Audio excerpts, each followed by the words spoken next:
ጥፋት ስለሌለብኝ መናገር ያለበትን እኮ ተናገር። የምትፈልገው ነገር አለ እንዴ አንተ ከኛ ምን በእናንተ ስትጀምር ምን አገባህ አንተ? ምን አገባህ?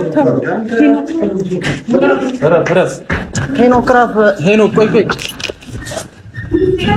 አንተ ምን አገባህ? አበዳ በጣም አይመለከትም።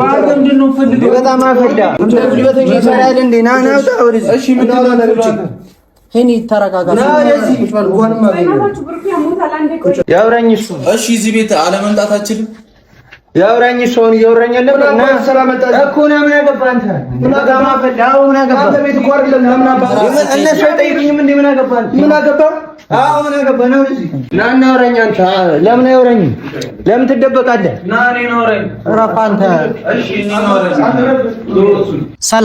ሀይሚና ብሩኬ እንግዲህ ዛሬንም ተጣሉ ማለት ነው። እንዴት ነው ቆየ ይሄ ነገር?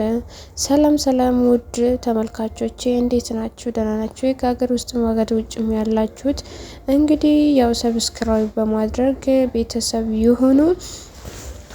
እንግዲህ የአንድ ሰዓት ሰበር ዜና ይዤላችሁ ቀርቦ ያለሁኝ። እንግዲህ ዛሬም ሀይሚና ብሩኬ ተጣልተዋል። ያው እነዛ ልጆች ደግሞ በመሀላቸው ጥልቅ የሚሉት ነገር ለምንድን ነው ደግሞ? ፍርፍር ሰራሽልኝ፣ ፍርፍር ነው የበላሁት ብሎ ይላል።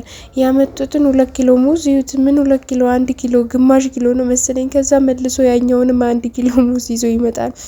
ምን አይነት ጓደኛ ብትሆኑ ነው? ቆይ እናንተ 1 ኪሎ ሙዝ ግማሽ ኪሎ ሙዝ ይዛችሁ የምትመጡት? ለዛውም ለብሩኬና ለሀይሚዬ እንዴት ነው እንደዚህ የምታደርጉት? ብሩኬ ቡቡዬ ደግሞ ቡቡዬ ፍርፍር ነው የሰራችልኝ፣ ፍርፍር ነው የበላሁት።